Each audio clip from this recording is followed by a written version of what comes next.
Welcome to the Middlesex Moments radio show. I'm Dr. Anna Wasesha, president of Middlesex Community College, and joining me today is Representative Phil Miller. We are going to be talking about anything that springs to mind. Sure. One of the things I wanted to ask you about was your work with the Nature Center and the children's camp that you started, because I read on your website that it was cited as one of the 10 top best programs. Yeah, it's still around. It's down in Ivoryton, the Bushy Hill Nature Center. It's on the grounds of the Incarnation Center. It's a beautiful 680-acre property.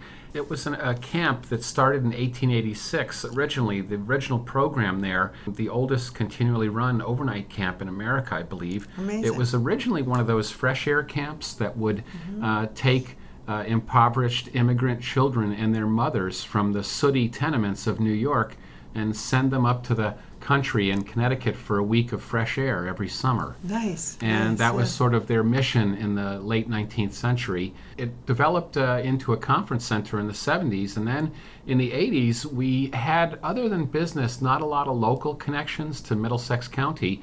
So we thought, with a great land base there and a beautiful freshwater lake to swim in, it's really clean spring-fed water, I kind of modeled it after some of the Massachusetts Audubon natural history day camps that I had worked at when I was in college. Oh. There's about 20 of those camps, and it was a natural history curriculum where you keep the kids moving on a property all day, and it's about nature discovery. But the added benefit here is there was a nice swim area, so after moving around in the shaded but humid forest sometimes in the morning, you could go for a nice swim in the afternoon. They work with over 100 school system, public and private schools, and then in the summer it's a natural history day camp that's been so recognized. And So it's going strong. It runs year round. Yeah.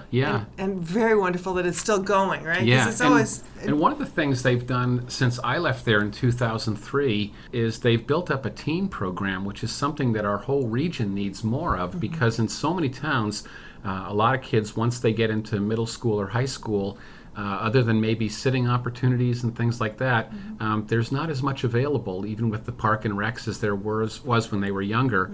And some youth services do really good work, and they take kids for trips and they do some neat things. But it's nice to have the program for teens, and theirs is very unique. It's called Abo Camp, short for Aboriginal, and they teach primitive skills like awareness and tracking and friction fire with bow and drill and shelter building. And the idea is that it's not likely that you'll need to build a shelter that could help you survive a wintry night in Connecticut, but knowing that you can is empowering. exactly. And that's a population that needs to feel empowered, young people. Yes, right. So- right. That's a great story. Yeah.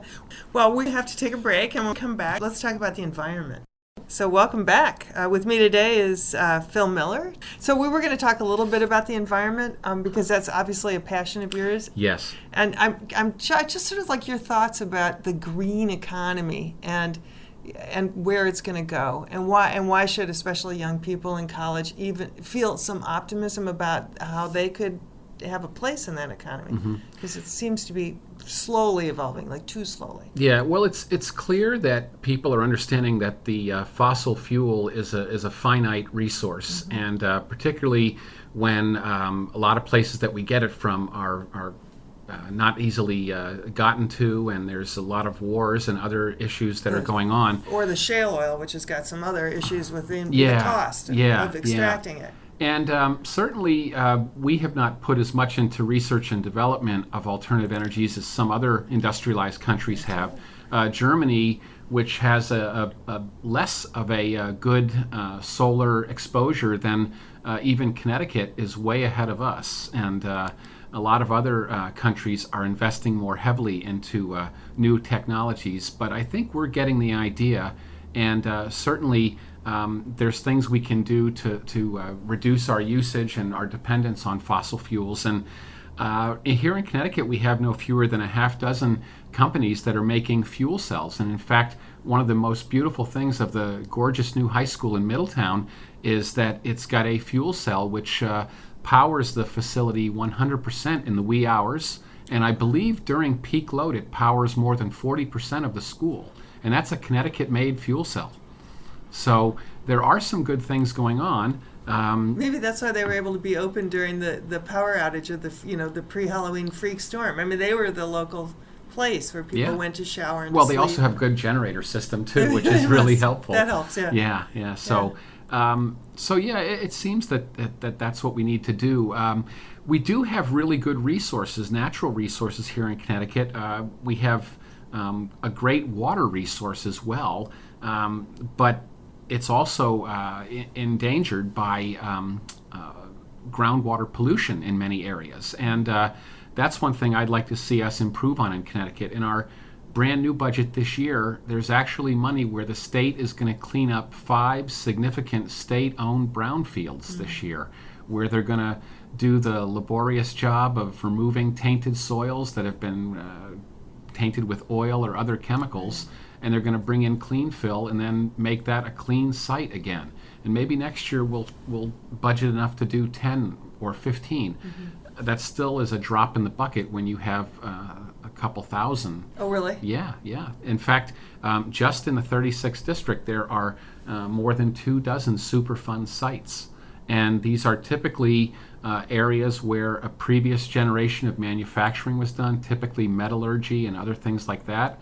And even though I think the companies were well-intentioned, we didn't understand the problem with not really being careful about disposing of the waste product. So we have some tainted sites that are in need of remediation. And yet, ironically, in the same district, we have some beautiful well fields in Chester and Essex that have a really beautiful, clean water resource, and we have to protect that. Yes, we do. Yeah, right. And there are no federal dollars left for Superfund cleanup, right?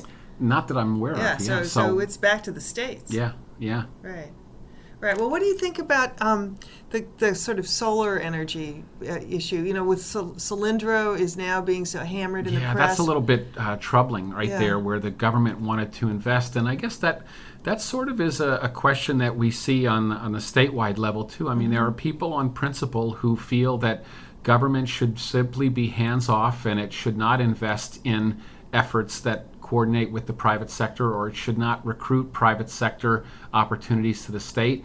Then there's people like me who I think are on the other side of that belief system, where we now have in place a state government which is being very active in trying to court good business to Connecticut and to develop future opportunities. And if we fail, I believe now it won't be for a lack of trying. Right. So that takes us to Jackson Laboratories. And do you also believe that not only the core work of a biogenetics laboratory would lead to many high-paying jobs and certainly highly skilled jobs, but there are going to be these sort of radiating effects of the economic impact on all kinds of services, from grocery stores to automobile sales to home sales, all those kinds of things that happen. Yeah, and it's a cluster which people have to understand is an investment. It's a long-term investment in the future. Right. One of the best-known clusters was invested in 30, 40 years ago, the Research Triangle down in North Carolina. Sure. And I believe that if we do well with this and we start attracting more like-minded collaborating companies to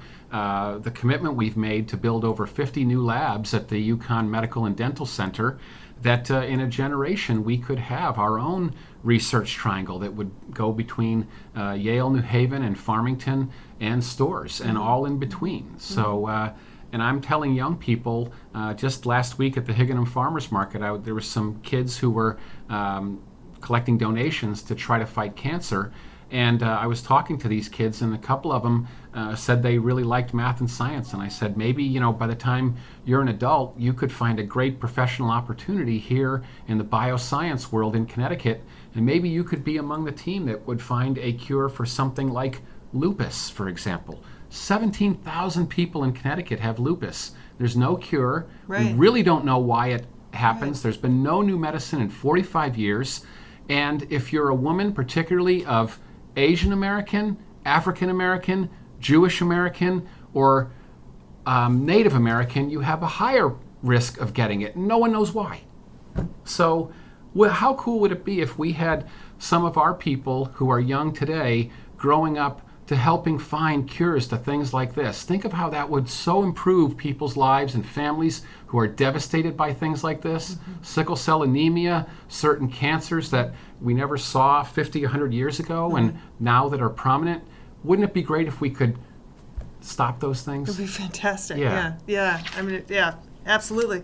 Well, and actually, as you say that, I'm thinking there are other things that we don't even know that will exist, that will evolve as a result of modern medicine too. So, for example, there's so much antibiotics in the water system. There are people who are getting sort of immune to the impact of antibiotics. So we're going to have to continue to, obviously, to do primary research in these areas. Yeah. Right. And even in emergency management, Connecticut has taken really big steps in the last 10 years since 9/11 and other scares. In emergency management, our state is divided into 5 areas. And all of those areas, including this area around Middletown, does a lot of practice and dry runs of, they have fake anthrax responses for distribution of medicines and things like that. And we practice with jelly beans, of course, to first responders first. And you get a colored jelly bean depending on which medicine you would get in case of a response. But we're also drilling, and now we're getting more practice with recent storms. And we're seeing more unusual precipitation events because our environment is changing. And whether, there's empirical data that shows that Long Island Sound is 2 degrees on the average warmer than it was in 1955. And the North Atlantic is 2 degrees warmer.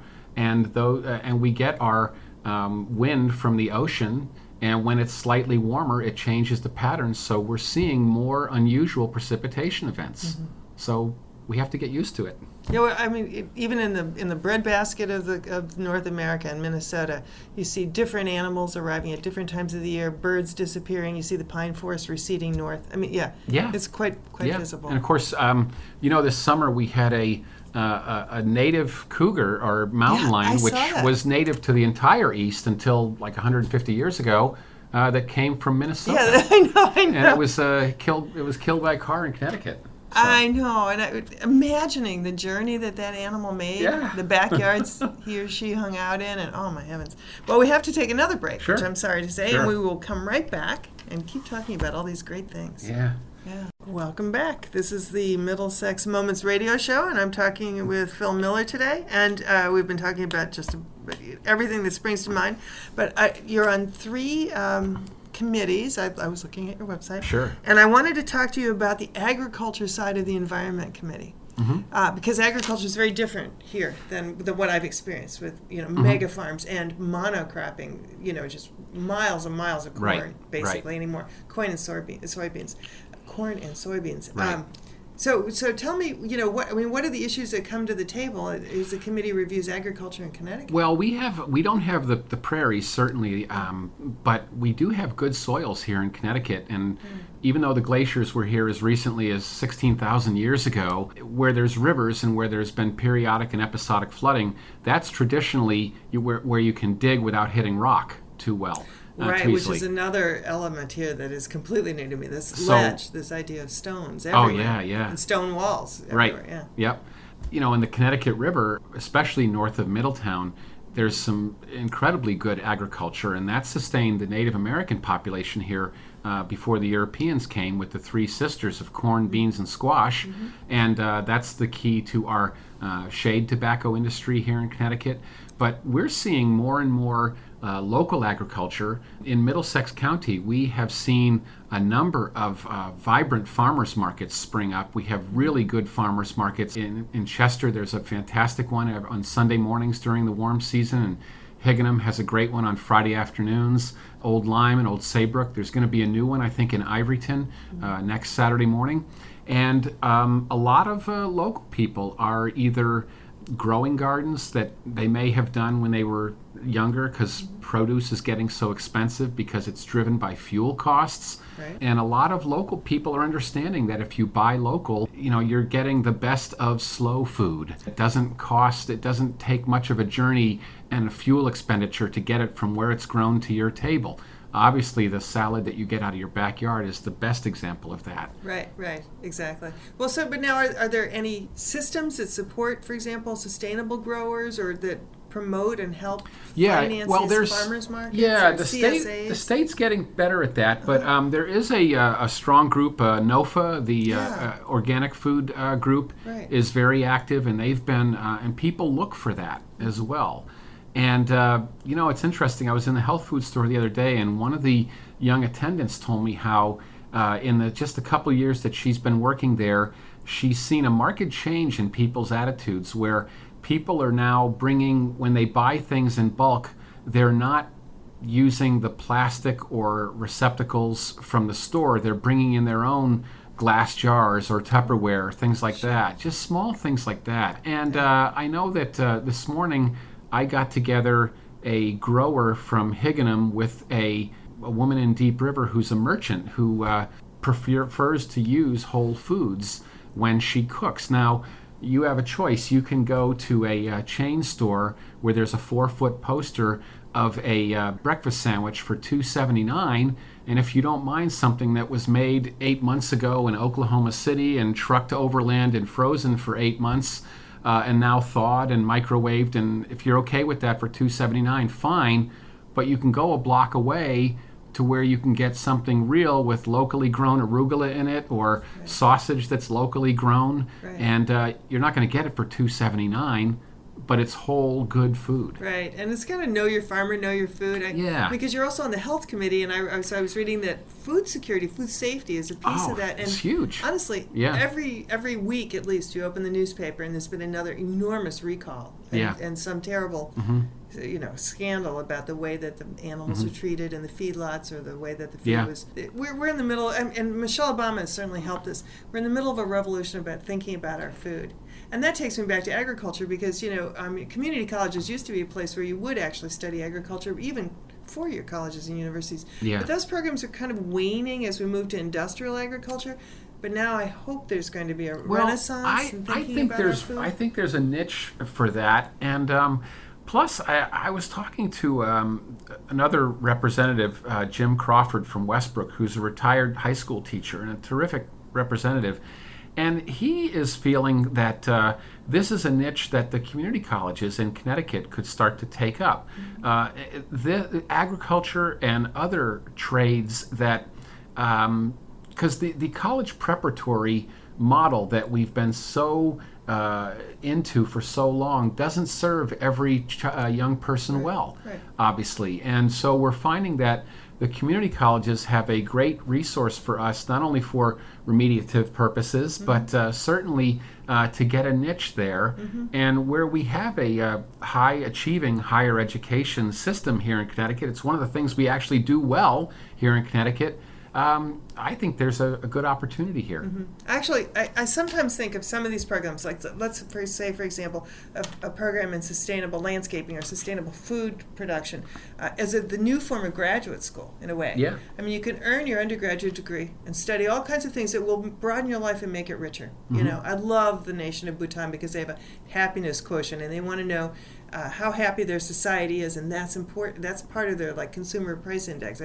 The whole sense that we want people to be happy, and we can't lose sight of that.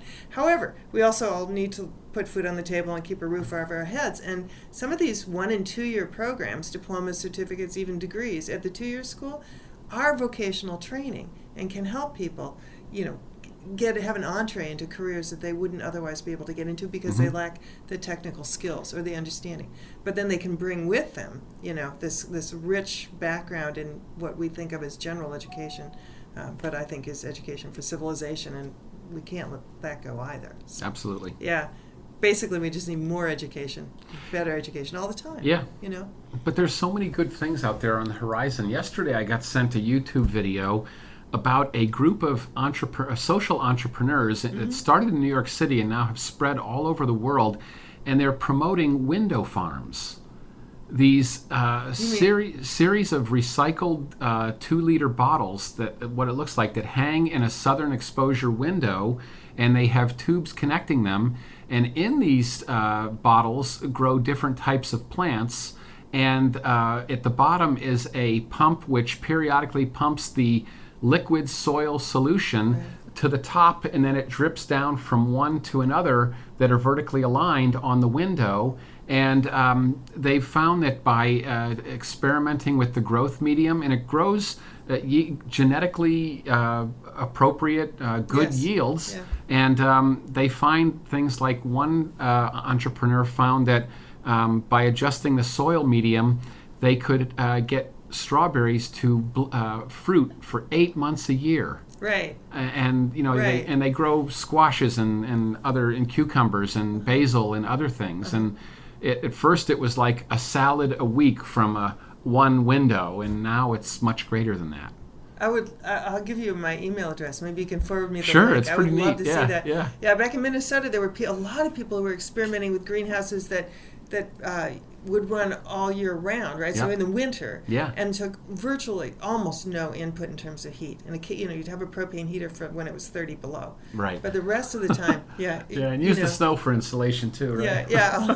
This goes back to the survival skills. Your abo camp. Yeah. It's funny because I'm thinking about greenhouses now. 100 years ago, where I live in Ivoryton, at the bottom of the hill I live on, there was a series of greenhouses. They were bleach houses where they would bleach the ivory from the elephant tusks that came from Africa, so they could slice it into piano key tops and mustache combs and teething rings and all sorts of other things. But now we may see different kinds of greenhouses in the future. Right. Well, it would be great if But we're going back to the old ways too. When we make compost, I mean, my neighbor grows tomatoes in Ivoryton, and they're Ivoryton tomatoes. He saves his seeds every year, and they're the same tomatoes that his grandfather grew 80 years ago. And that's just the way that you do it. You save your seeds, and so now we're going back to these old ways. And here's someone who's been making compost since he was a little boy, and he's in his 80s now. Finding the old ways do have a lot of sustainability to them. They do. And staying power. They do. And I think there's also not only in terms of the science of it, but there's something really important about the culture and the heritage that helps us identify and feel that we can be self-sufficient. Yeah. And we can certainly provide for our families, and it's very, very important. So I hope to see some more interest in sustainable agriculture in the 2-year system schools. Yeah, here. we have a new agriculture commissioner who's very well regarded.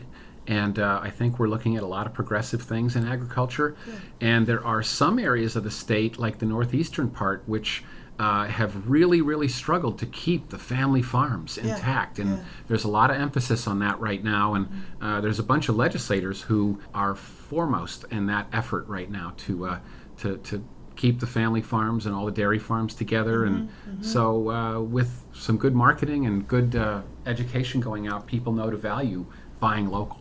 Well, we have all this wonderful land here. And sometimes Yeah. nice and flat, full sun exposure, ready source of water. I'll tell you, I went down 2 weeks ago. I went down to the Shoreline Soup Kitchens.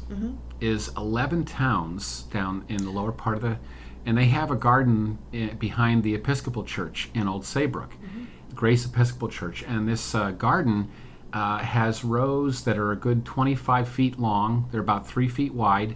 Each row gets about 3 plantings a year. Between leaf mold compost that they get from Essex and Saybrook, who make that at the leaf dumps, and their own compost that they mix that so that with each new planting, they put down 6 inches of new soil on the top, and they plant that, and they get some incredible yields. And where they're feeding a lot of people and helping a lot of working poor people, the fact that the only things they don't grow, there's 2 crops that they find are cheaper to just buy in bulk from where they're grown. Onions and potatoes, in particular, are very good buy. But things like lettuce nowadays and other things are very pricey nowadays. So. Yeah, well, and you get this variety too. Yeah. Because honestly, that's the other piece that's happened is when you go to the grocery store to buy a tomato, it's 1 or 2 varieties. They're the kind that travel well and stay well on the shelf.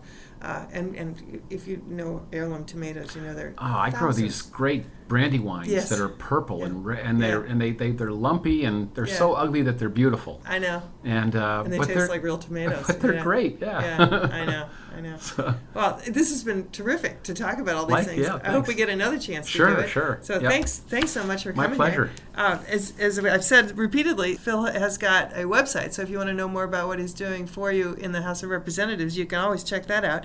And we have our own website here at the college. It's at mxcc.comnet. That's COMMNET.edu.